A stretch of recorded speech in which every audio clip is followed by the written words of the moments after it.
Ahmed Sali. Ah, bah, ça n'a pas. Kaka, policier ndaya opesa nini.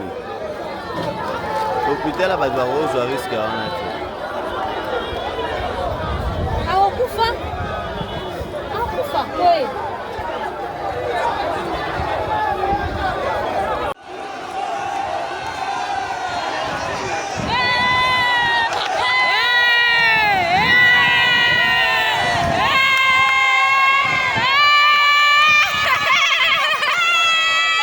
Une question.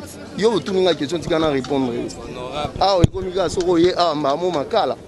To baye invitation faut répondre nan. Oyo ki makamba ba inviter leo. Invitation au Burkina ba mariage ba fête ba ni so ba inviter yo. Okoki koya tout compé okoki koya te. Mais ye aboya ki n'est pas koya pour bimate que non ye azali kolo azoboya justice aye. Bon mon ninga ye humblement à côté kuna justice c'est ça musa nango et puis après voilà.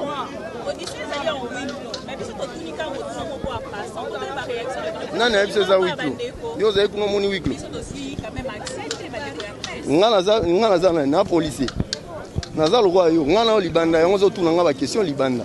Ngabe na le roi petit peuple, logo là.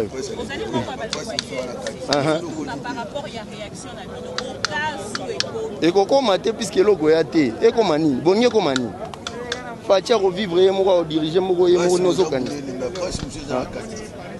Au cas où bien au cas où on a bowling à boyo kani kenin oh fachinde azonga mutu aiba place bazwa kiye wana maloba bato ya INC akosa matene bato bazwa ovandele comme le roi ye moi au créer ba biloko na ata la veka avec azo peser asala ku bavanti wa sala mike mike wana vous allez considérer que ba on a vu que veka azali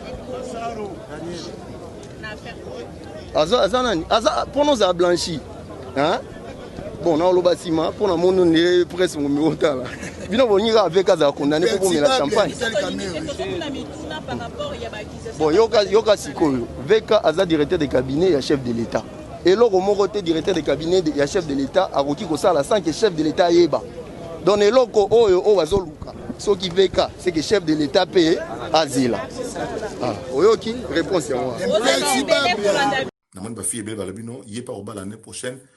Mamida otinde la liste ya ba invité na yowana pour ngai pe na pesa ka ba fio bazo bala après yo na pesa ka bango liste wana pour talaka na mariage cadeau à pamba bien ba $800,000 ba 33,000 euros ba 10 millions de francs CFA talaka donc ils ont 5 ke ba 5 liste ka ba invité ka ba invité bango pe ba ko matana ba moitié nango ba fille belé au sala bango bien donc mamida